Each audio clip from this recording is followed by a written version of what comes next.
Hello नमस्कार, welcome back to Gargi news India. मैं आस्था शर्मा। तो आइए आज की कुछ बड़ी खबरों के बारे में जानते हैं। बेंगलुरु जा रही बस में आग लगने से 25 लोगों की मौत। कंट्रोल रूम स्थापित। निजी स्लीपर कोच में करीब 40 यात्री सवार थे जब सुबह करीब 3:30 बजे यह बस सामने से आ रही मोटरसाइकिल से टकरा गई और उसमें आग लग गई। सीबीआई ने निलंबित पंजाब डीआईजी के आवास पर दूसरी बार की तलाशी। श्री भुल्लूर के सेक्टर 40 स्थित आवास पर यह नई कार्रवाई उस समय की गई जब यह रिपोर्ट सामने आई कि वे एजेंसी के साथ सहयोग नहीं कर रहे हैं। जम्मू कश्मीर राज्यसभा उपचुनाव से पहले कांग्रेस और पीडीपी ने नेशनल कॉन्फ्रेंस को समर्थन दिया। सत्तारूढ़ नेशनल कॉन्फ्रेंस गठबंधन के समर्थन से 4 में से 3 सीटें जीतने की स्थिति में है। तीनों सेनाओं को मिलेंगे 79,000 करोड़ के सिस्टम और प्लेटफॉर्म। रक्षा मंत्रालय के अनुसार रक्षा अधिग्रहण परिषद द्वारा दी गई मंजूरी में विभिन्न प्रकार के प्लेटफॉर्म और सिस्टम शामिल हैं, जो सभी सेनाओं की मारक क्षमता, गतिशीलता और खुफिया जानकारी एकत्र करने की क्षमता को बढ़ाने के लिए तैयार किए गए हैं। एनडीए और महागठबंधन ने जमाई जबरदस्त पकड़, अन्य दलों के लिए सिमटी राजनीतिक जमीन। 2015 के चुनाव से अब तक बिहार की राजनीति में ये दोनों मोर्चे प्रमुख भूमिका में रहे हैं। इन गठबंधनों की ताकत और जन अपील इतनी मजबूत है कि स्वतंत्र रूप से किस्मत आजमाने वाले दल टिक नहीं पाए।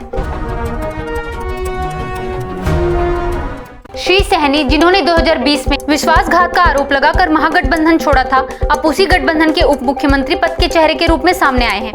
यह कदम अधिकतम वोट हासिल करने के उद्देश्य से उठाया गया है, विशेषकर उत्तर बिहार में, जहां 2020 के चुनाव में गठबंधन का प्रदर्शन कमजोर रहा था।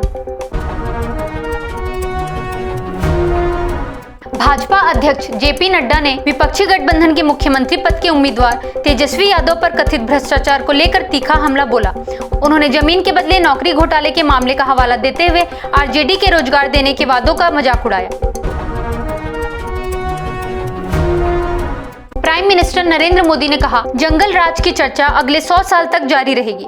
बिहार चुनाव से पहले भाजपा कार्यकर्ताओं के साथ बातचीत में प्रधानमंत्री नरेंद्र मोदी ने कहा, राज्य के लोग कभी जंगल राज को नहीं भूलेंगे, न ही विपक्ष के पापों को माफ करेंगे।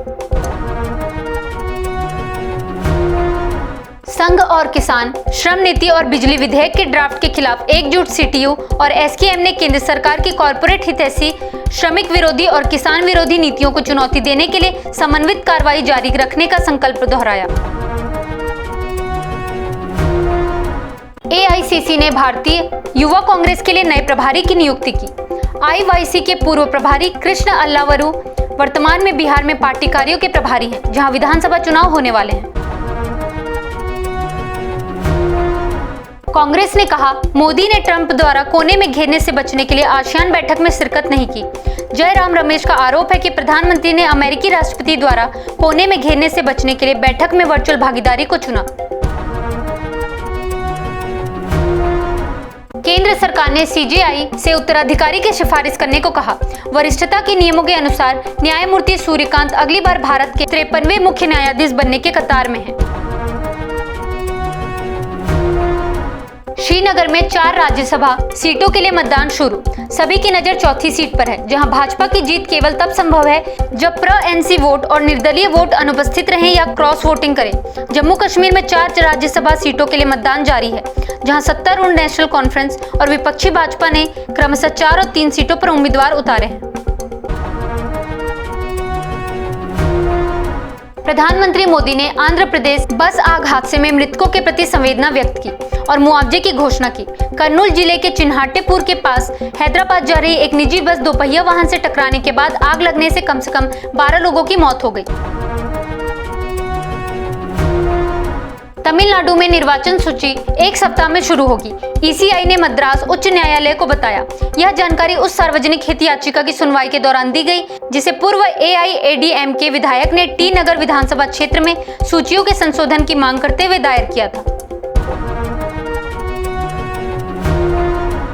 ऑर्कला इंडिया का 1,667 करोड़ का आईपीओ 29 अक्टूबर को खुलेगा। कंपनी का लक्ष्य 10,000 करोड़ का मूल्यांकन करना है। बिहार विधानसभा चुनाव। प्रशांत किशोर ने गोपालगंज में बगावत करने वाले भाजपा उम्मीदवार का समर्थन किया। प्रशांत किशोर ने यह घोषणा एक प्रेस कॉन्फ्रेंस में की और स्पष्ट किया कि श्री श्रीवास्तव का मामला उनकी 1 साल पुरानी पार्टी द्वारा अपनाए गए नियम का अपवाद है। गाजा शांति समझौता मध्य पूर्व में स्थिरता की ओर मील का पत्थर। भारत ने कहा, भारत के संयुक्त राष्ट्र स्थायी प्रतिनिधि ने अमेरिका, विशेष रूप से राष्ट्रपति डोनाल्ड ट्रंप की इस समझौते को बनाने में निभाई गई महत्वपूर्ण भूमिका की सराहना की तथा मिस्र और कतर के योगदान की भी प्रशंसा की। पूर्व फिलीपींस राष्ट्रपति रोड्रिगो डुटेर्ते अपने कार्यकाल के दौरान ड्रग्स के खिलाफ युद्ध के तहत दर्जनों हत्याओं में कथित संलिप्तता के आरोपों के कारण आईसीसी का सामना कर रहे हैं। तेलंगाना सरकार ने मृतकों के परिजनों को 5 लाख रुपए देने की अनुग्रह राशि की घोषणा की। प्रधानमंत्री नरेंद्र मोदी ने पीएम राष्ट्रीय राहत कोष से 2 लाख रुपए की सहायता राशि की घोषणा की। आंध्र प्रदेश आपदा प्रतिक्रिया और अग्निशमन विभाग के अधिकारी ने बताया कि हादसा तेज रफ्तार और लापरवाही के कारण हुआ। पाकिस्तान ने भारत में होने वाली जूनियर हॉकी विश्व कप से अपनी टीम वापस ले ली है। अंतर्राष्ट्रीय हॉकी महासंघ जल्द ही 28 नवंबर से 10 दिसंबर तक होने वाले इस टूर्नामेंट में पाकिस्तान की जगह लेने वाली टीम की घोषणा करेगा। महिला एक दिवसीय विश्व कप। प्रतिका, स्मृति और जेमिमा ने शानदार प्रदर्शन करते हुए भारत को आखिरी सेमीफाइनल स्थान दिलाया। ओपनर्स ने शतक जमाते हुए रिकॉर्ड 212 रनों की साझेदारी की, जबकि नंबर 3 बल्लेबाज ने 55 गेंदों पर नाबाद 76 रन बनाकर लय बरकरार रखी। केंद्रीय मंत्री पीयूष गोयल ने कहा, भारत जल्दबाजी में या दबाव में आकर व्यापार समझौते नहीं करता। मेरा मानना है कि भारत ने कभी यह निर्णय नहीं किया कि उसके मित्र कौन होंगे, सिवाय राष्ट्रीय हित के आधार पर।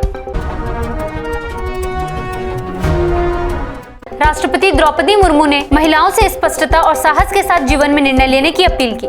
केरल में एक कार्यक्रम के दौरान राष्ट्रपति ने कहा कि महिलाओं को ऐसा मार्ग चुनना चाहिए जो उन्हें अपने जुनून और क्षमताओं को अभिव्यक्त करने का अवसर दे। दक्षिण कोरिया दौरे से पहले ट्रंप की मुलाकात को लेकर अटकलें तेज। अमेरिकी राष्ट्रपति डोनाल्ड ट्रंप के दोबारा पद संभालने के बाद एशिया के पहले दौरे के दौरान यह अटकलें लगाई जा रही हैं कि वे दक्षिण कोरिया में रुकने के दौरान एक बार फिर से किम से मुलाकात कर सकते हैं। दिल्ली मुख्यमंत्री रेखा गुप्ता ने कहा, प्रदूषण से निपटने के लिए क्लाउड सीडिंग जरूरी। मुख्यमंत्री रेखा गुप्ता ने एक्स पर एक पोस्ट में बताया कि इस परियोजना का सफल ट्रायल दिल्ली के बुराड़ी क्षेत्र में किया गया। तो ये थी आज की कुछ बड़ी खबरें। बने रहिए गार्गी न्यूज इंडिया के साथ और हमारी वीडियोस को लाइक एंड शेयर जरूर करिए। मैं आस्था शर्मा, धन्यवाद।